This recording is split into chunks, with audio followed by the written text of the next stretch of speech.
We're launching here today. It's called Juxtapositions, and this is it, Juxtapositions.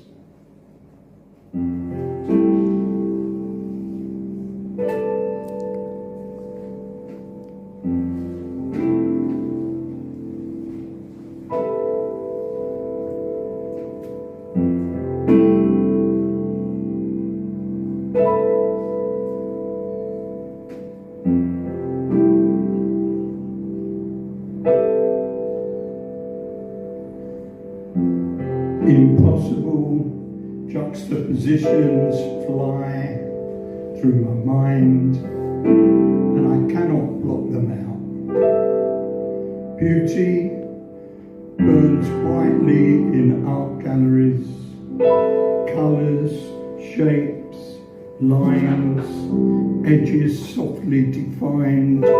Jewellers and potters can all blow my mind.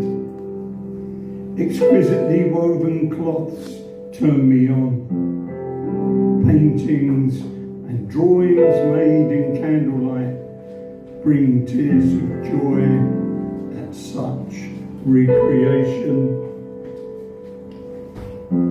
Walk on hills, through fields, down to tree-lined streams. Wildlife continues to inhabit dreams. All this, and yet I'm racked daily with pain. The sounds of soldiers as they cheer on their drones. Such brutalised youth chill all of my bones. Another one bites the dust, sung out loud, as one more block of homes crashes to ground. Whole extended families vaporise day in, day out, before our very eyes. 4-year-old children, sister and brother, hug each other close. They've lost their mother, father, uncles, aunts, cousins, grandparents, all of them obliterated, all gone. Such bewilderment within their wide eyes, now stuck like a gauze filter in my mind. I know there is still beauty all around, but guilt haunts my mind and I can't enjoy it.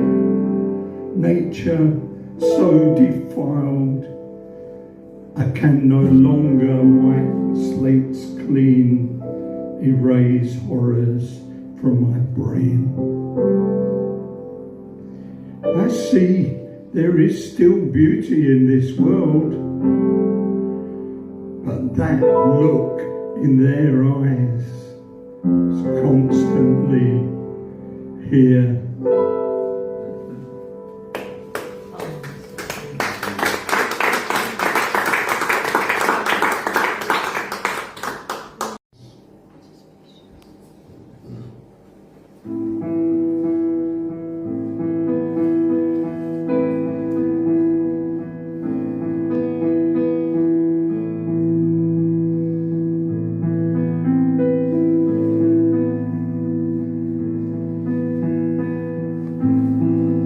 Time stands still, all is destroyed, nothing changes, nothing's left.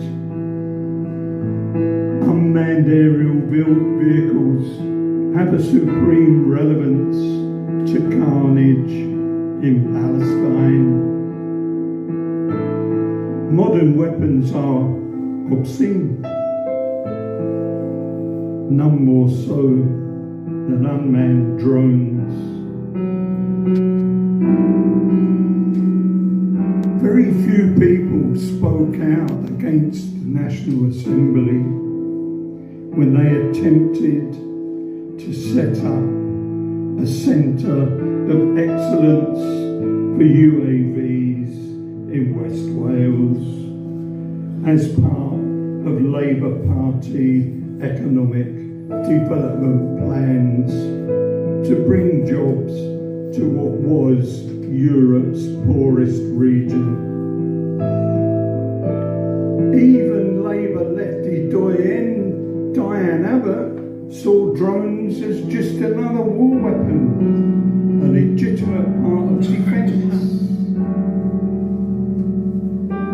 Some of us tried to warn them about autonomy. Back then, nobody listened. Our MPs failed to understand, and now it's way too late to put genies back in bottles or chicks back into eggshells. Now, robots film human death whilst media show videos. Edited war propaganda floods all mainstream news programme screens, and Israel bans all journalists, exerts control of imagery.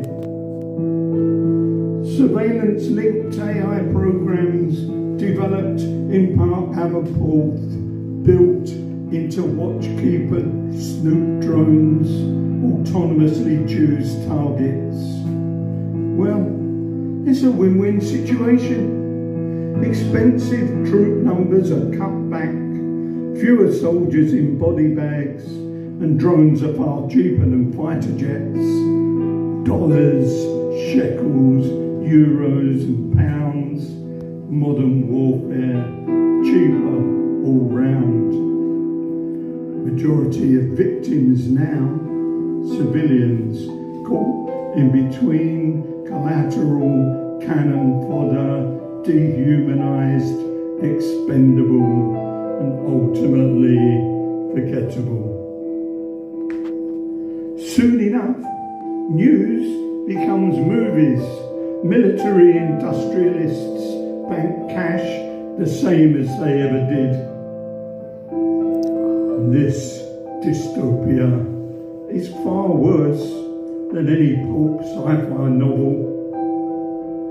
What kind of world do we live in where our taxes fuel genocide?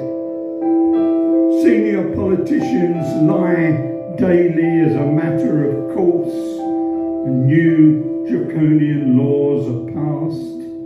Old-fashioned protests from our past, impossible now. Freedom dies as we play war games on our phones in brave new world of unmanned drones. Something incredible's happened. Homo sapiens, eh? What a species.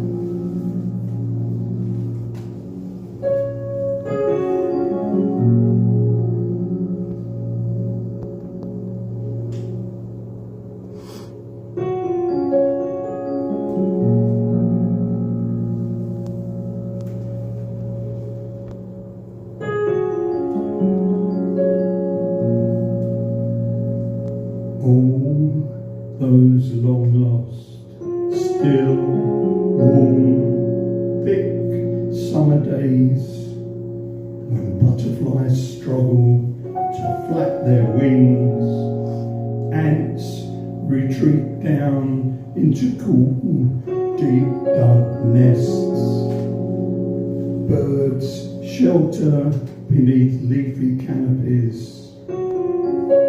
When the air is as an old overcoat, engulfs your body and fills up your lungs. When thin clouds form above valleys below, imperceptible wisps and swirls at first, pressure rise and heat pours moisture from earth.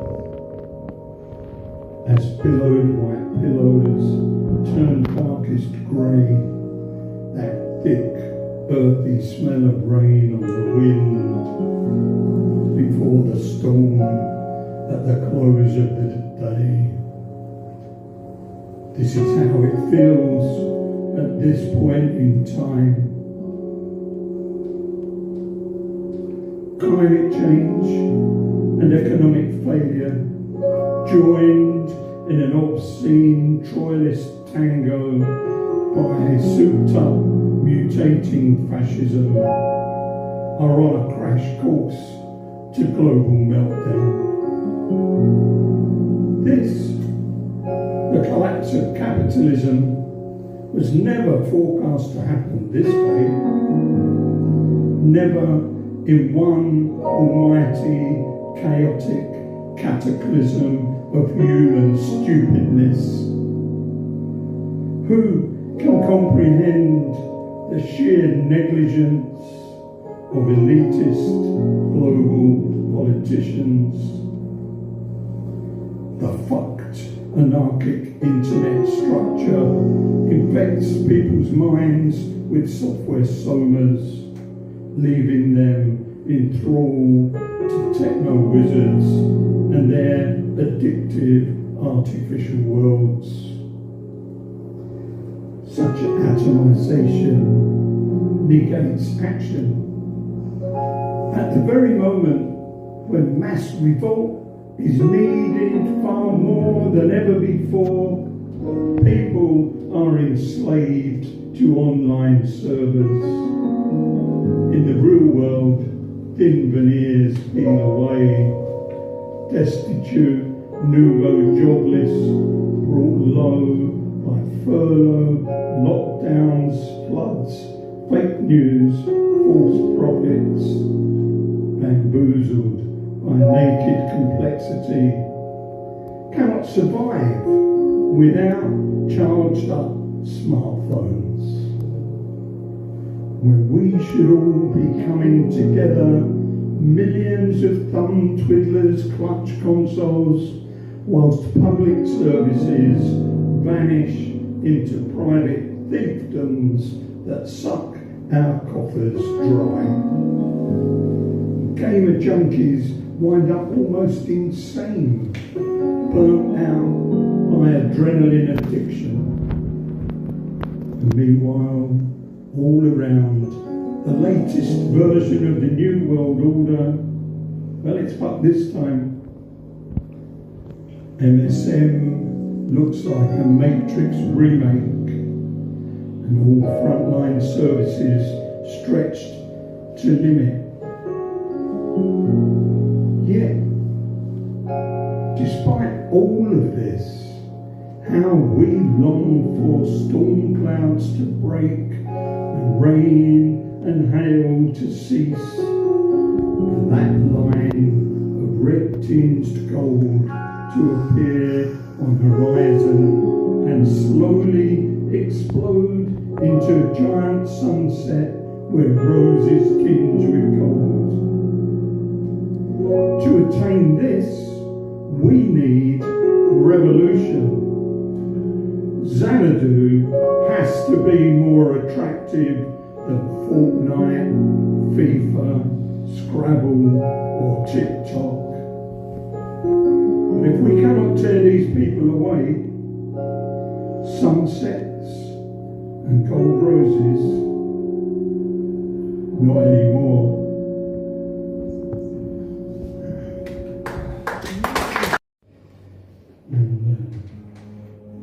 Anyway, never said any moment for me. Stand against it.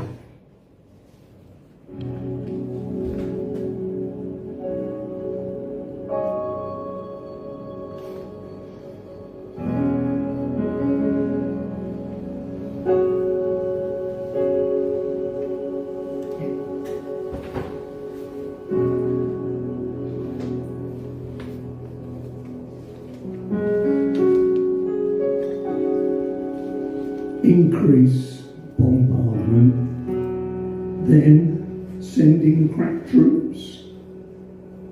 This This is their way to show humanity. Punish everyone, whoever they are. Our leaders plead international laws. Israel puts 2 fingers to UN. They believe they are above any laws. A child in Gaza, her name on her palm lies broken in rubble, dead with her mum. No press to report this, media banned. It's reality in this unpromised land. Thud, as bomb blasts echo far and wide. What once were homes are now scattered outside. Dust-covered faces pick over broke stones. Through blood-soaked photos mixed with mangled bones, they search for their families, live or dead. No thoughts of hopeful futures in their heads. Persecution apologists spew bile on BBC news platforms all the while. I sit in bed, an old man, phone in hand, tap out more poems, try to understand. I hear one more voice on bedside radio say, when there is conflict, people will die. A voice in my head constantly asks, why? My eyes both fill up. I silently cry. I'm 76. Through all of my life, Palestine harried, struggled deep in strife. This feels like an end game. One final war, so much more brutal than ever before. Even newsreaders have PTSD. It gets worse hour by day, by week after week. I'll wait no more for mealy-mouthed voices. Starmer and Thornbury, they made their choices. I'll spend what little time I've got left to stand with those who will fight against theft.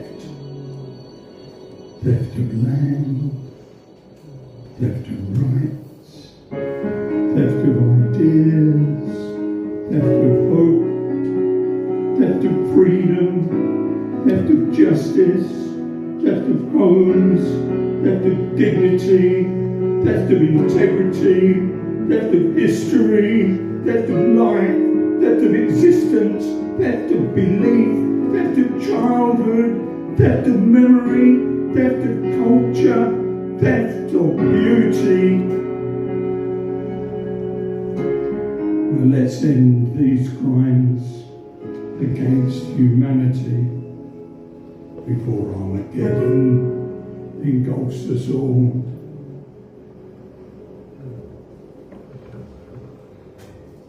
And that is free, free Palestine! Free, free Palestine! Join me. Free.